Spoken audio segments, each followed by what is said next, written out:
sickness and gestational diabetes, the pregnancy was difficult from the beginning. The worst news arrived in 32 weeks. Doctors discovered Tommy's significant cardiac issue during a routine scan. They stated that beginning immediately after delivery, he would require multiple procedures over the course of his life. Despite our grief, James and I were committed to doing everything in our power to ensure our son's health. The day following Tommy's birth, his first surgery was performed.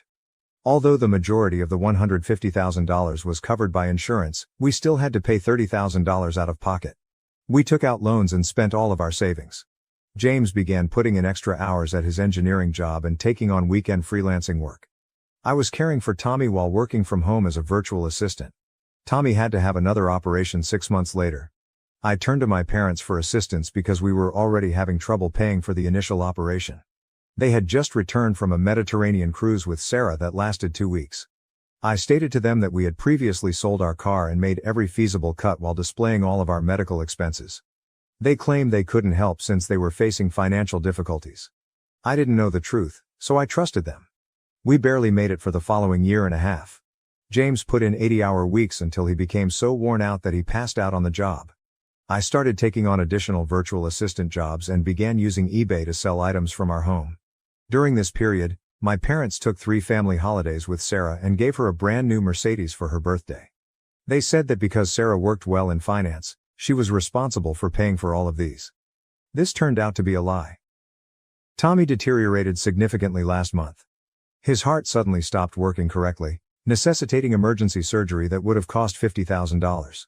We didn't have a method to get that much money fast, and our insurance had hit its annual cap.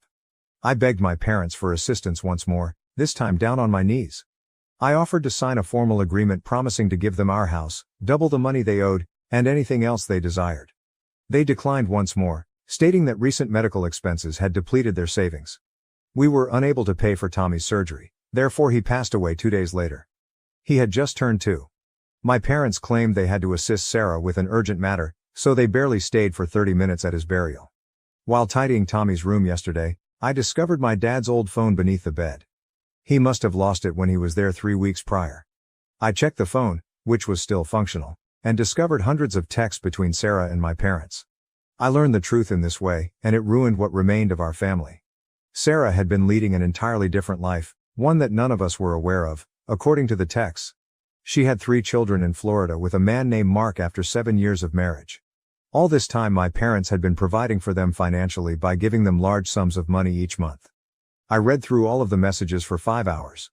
My parents send Sarah $5,000 a month to cover everyday expenditures. Each of her 3 children attended a private school that they paid $2,000 a month for. They provided coverage for their family's trips to Hawaii and Europe. They spent $400,000 last year on a Hamptons vacation home. My parents even covered the cost of their weekly lawn care and house cleaning service. The most recent correspondence concerned Sarah's desire to purchase a beach property. My parents sent Sarah $75,000 for the down payment 5 days before telling me they couldn't save Tommy. Additionally, there were notes about the 3 new iPads and game consoles they had already purchased for Sarah's children as Christmas gifts. The gifts that each child received exceeded the expense of Tommy's surgery. Our monthly family dinner was held today. Every month on the last Sunday, my aunts, uncles, and cousins all gather at my parents' house. In an effort to keep the family close, my mom established this custom 5 years ago. Typically, about 25 individuals show there. Sarah consistently excused herself from these dinners by citing work obligations. I now know that she was in Florida with her clandestine family. I went to supper with my dad's phone. I used screen mirroring to link the phone to the TV after everyone had finished eating and gone to the living room for coffee. I displayed the financial transfers, the communications, and the pictures of Sarah's covert existence to everyone. I told her how my parents refused to help save their dying grandchild, but had paid her $75,000 for a beach house. My mother began to cry and reached out to give me a hug. I stepped back from her. Sitting there, my dad gazed at the floor.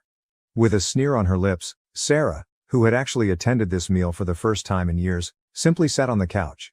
She informed everyone that I was being dramatic as usual and that they should realize that she had 3 children to support and so needed the money more. I questioned her about if Tommy's life was more important than her children. I was crazy for drawing similarities, she said. My mother made an effort to clarify that Sarah was their top priority as she had always required more assistance and had been more emotionally sensitive. My dad went on to say that they assisted Sarah because she lacked my strength and independence. My Aunt Susan questioned them about how they could afford to spend thousands on Sarah's beach mansion and still allow their grandson to die. My parents couldn't respond. Other family members began inquiring about the several occasions my parents and Sarah had taken out loans from them under the pretext of crises. Sarah became irate and said that I had no right to reveal her personal information. She claimed that if anyone learned about this circumstance, her children would suffer from trauma. I informed them that they were no longer my family. In order to purchase a beach property for Sarah, they witnessed the death of my son. I told them that their decisions had killed them, just as Tommy had died. Sarah began to yell that I was jealously attempting to ruin her life. She claimed that because our parents loved her more, I had always envied her. I banned their numbers after leaving their home. I was followed by several family members who promised to help me if I decided to file a lawsuit.